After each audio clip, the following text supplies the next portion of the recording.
We are joined today with a special guest here on Poisonrana / Post Wrestling. He is the co-owner of House of Glory. You might know him as BXL, Bryan XL. How you Mm. doing today? I'm good, brother. How you doing? I'm doing good. So first of all, for anybody unfamiliar with House of Glory, can you explain to us what House of Glory is, how it's different from any other independent wrestling, and how do you fit in? And how did you start with House of Glory? Um, I feel like well, House of Glory is it's a wrestling school. We started as a wrestling school. We started a wrestling school. So the idea was to be able to like prepare our students, you know, for wrestling events. Train them and prepare them to be able to go on and do events. So we started doing wrestling events. And then, so when the students we felt like they were prepared, we'll put them on the wrestling shows. And once we started getting bigger, we started bringing more names, and the events got bigger, and then started putting our students against the bigger names. So it'll be more of us versus them kind of deal, bringing in the guests versus our students. So yeah, we opened up the school in 2010 of December, and started running events 2011, and through the grace of God, we here, we doing great. And we have a lot. We looking forward to the future. We have a lot going on right now. Yeah, me personally, someone who attends all the New York shows, I can see how much you do there. Like you're running around with a camera, you're trying to like film stuff, you're trying to get, talk to people. Bring me into the mind state of a day of a typical House of Glory show. Like, how do you prep yourself for it, and how do you like mentally prepare yourself, everything that you need to do for the day? Wow. See, with me, like obviously, I'm the promoter. I play so many hats the day of the show. I'm like all over the place. It's hard. It's but I enjoy it. You know what I mean? I love the position I'm in, and I feel like this is me. I feel like I could do this for a very long time. You know what I mean? And so once I wake up, I usually it depends. I'll go out and print out some pictures for the 8x10s, because usually, obviously, if we're bringing in the name, we doing meet and greet, and whatever we agree with the guests, could be we make the money off the meet and greet, or we split the money off the whatever.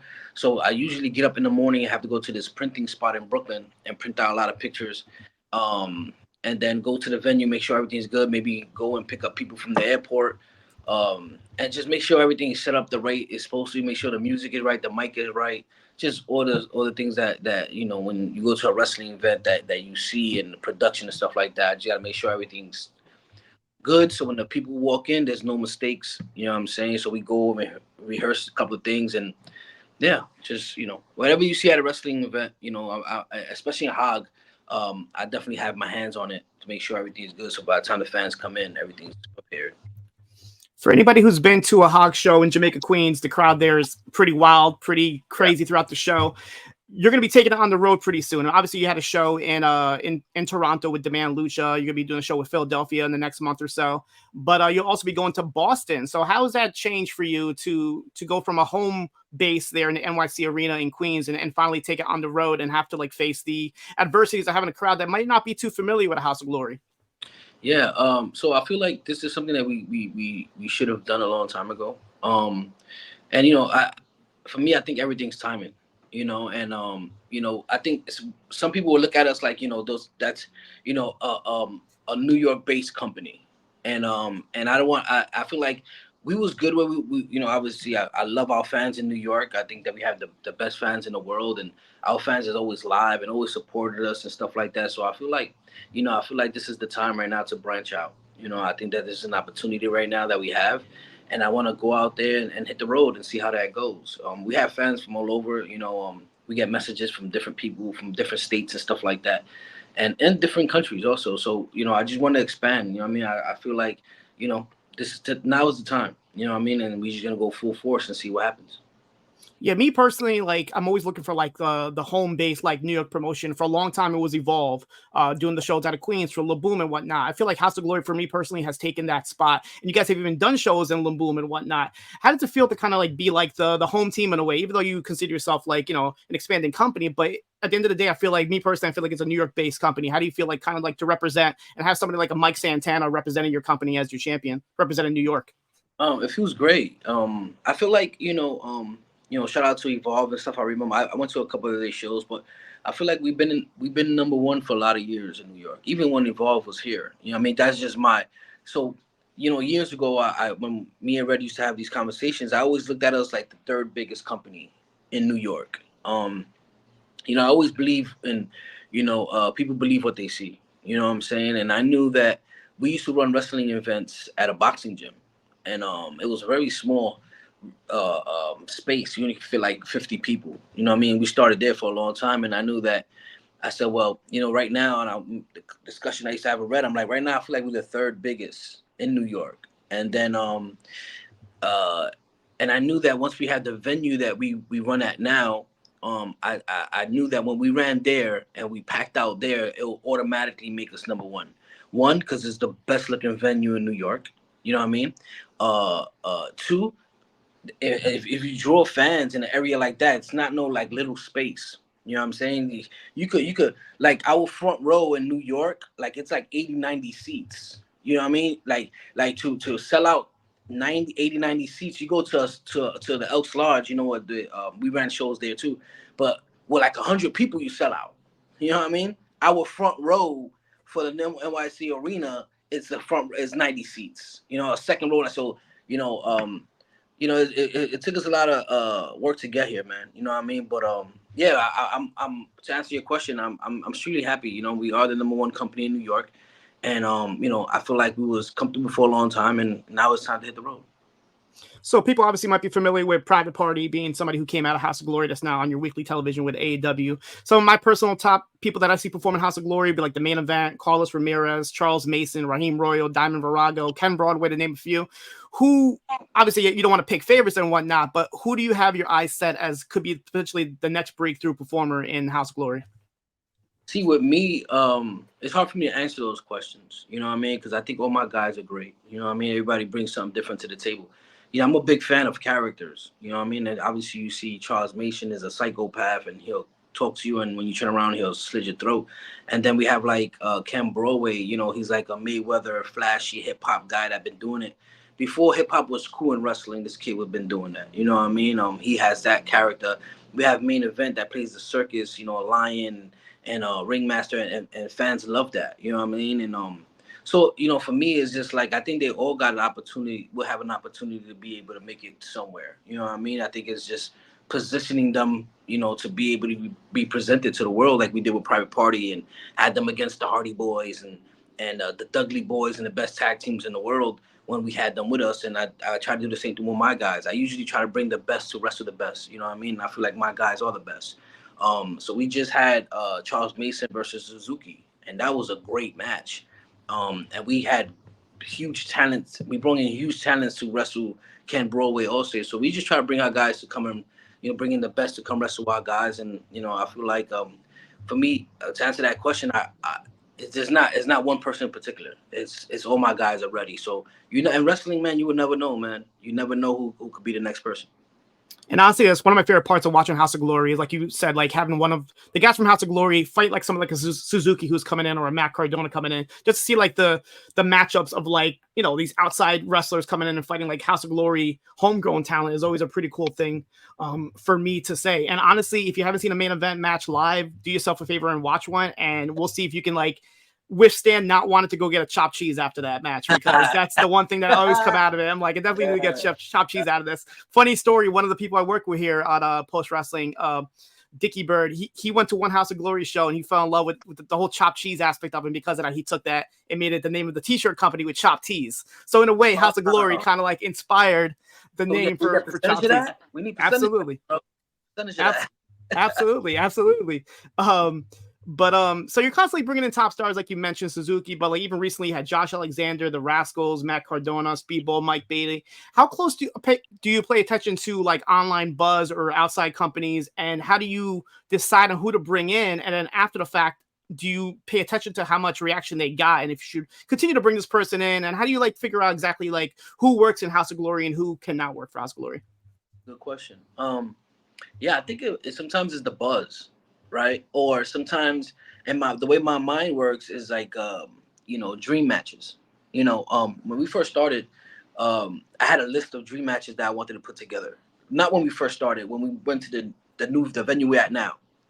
Since back then, I had a whole list. I had a whole, I had different ideas. You know what I mean? And one of the lists I had was dream matches, and we did that, and we drew a lot of fans doing them. Like the first for me, you know, the first dream match we did was Ricochet versus Low Key. You know, Ricochet at that moment, I think it was 2014 or 15. He was like the hottest thing on the Indies, and we made him our world champion. And I felt like, I'm like, well, this guy should be the face of the company for Hog right now because he's hot. You know, he's gonna go soon. And I know, you know, obviously anybody that wrestles Low Key, for me, it's like Low Key's one of the best wrestlers out there. You know what I mean? And he'll have a great match with anybody. So for me, I had a list of dream matches, and we did the AJ Styles versus the Ricochets. You know, we did Great Muda, Pentagon, Tajiri versus LAX and Low Key. You know, so for me, it's just in my mind. When I see somebody that's making a buzz, I start thinking to myself, who can I put them against that fans would want to see? You know what I'm saying? So that's what I do. You know, I see who's buzzing, or I see who could be able to mix with who that would have a great match. You know what I mean? So that's what I usually do. Not revealing too much here, but is there anybody out there that you haven't gotten yet, where you have your eyes on, and you're just like, I need to get this person, or I need to watch them a little bit more closely and bring them in? That's a good question. Um, Not really. I feel like everybody that we wanted to use, we used. And there's some people that we try to bring in and we couldn't. There's a lot of people we try to bring in that's like superstars, and we offer them a lot of money, and it's like it just doesn't work. Sometimes it just doesn't work. They schedule, or the promoter, or the owner of the company just doesn't allow it. Or the agent just doesn't make it happen. You know what I'm saying? But I not that to think off the top of my head. I don't know who we would want. I would like to bring Bryan Danielson. That's who I would like to bring. I know that he's huge in AEW, and he doesn't do indies, but that's the reason why I would want to bring him. I mean, I think him versus Low Key, like do like an anniversary, 25-year anniversary versus Low Key would be amazing. I mean, I know the fans would love that. But besides that, not that nobody else I could think of right now. Obviously, bringing in these talents, you're working with outside companies. You've had some joint shows recently with Demand Lucha. You have one coming up with Revolver. Obviously, worked with TNA in the past. Is this something you want to expand with? And how do you feel yourself working with other companies? Like, how does it like work for you? Like, you think it's a difficult process, or you think it's something once companies work together? Obviously, it's happened a lot more lately in wrestling than it did like even 10 years ago. But I feel like now it's more common to see companies kind of work together and help each other out. But how do you find that whole process for yourself?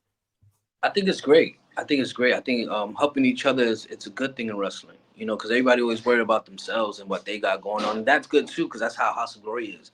Like I don't think about what's going on outside of Hog. But if it presents itself the right way, I'll do business with it. Like what I mean. Like with TNA, the way that worked out was like, the person that was running TNA, helped running TNA, reached out to me, and we had a conversation, a long conversation on the phone, and then we decided to work together. They actually wanted to use our venue, and we have a contract with the venue we have. There's no wrestling that goes on there unless it comes through me.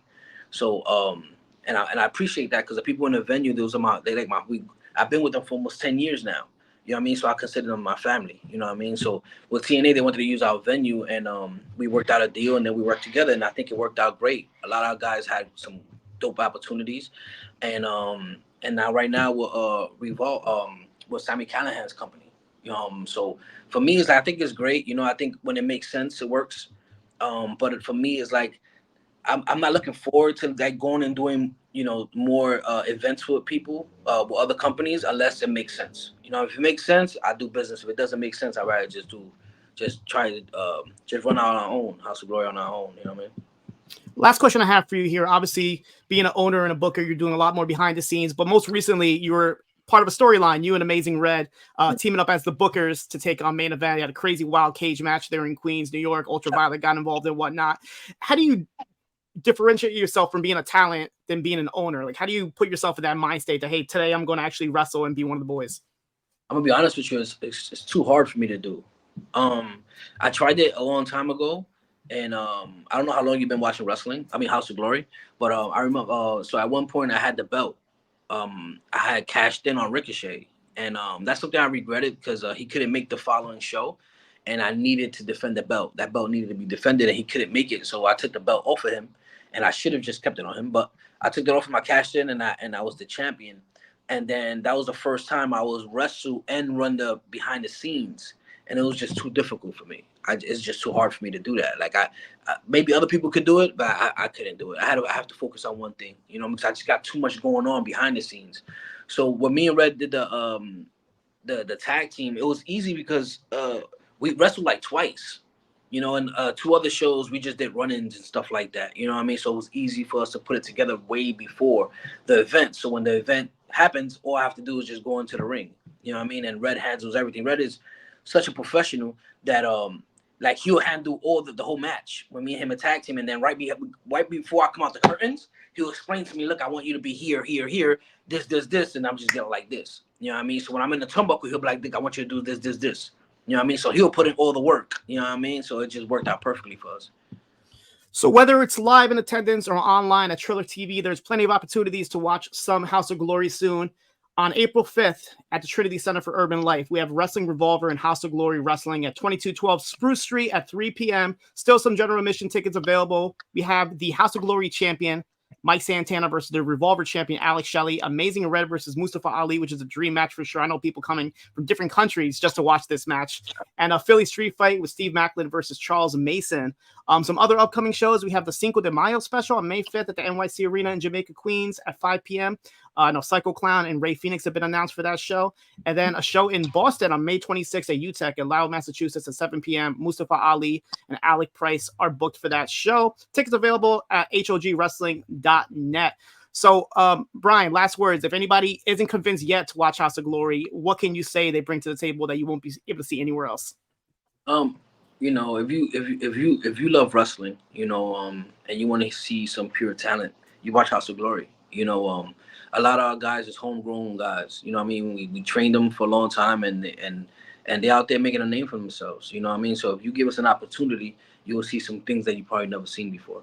You know what I'm saying? So if you give us a chance, tune into House of Glory, man, and I promise you won't regret it. hogwrestling.net for all your information. Thank you so much for your time, Bryan, and I hope to speak to you soon. All right, brother. God bless. Peace.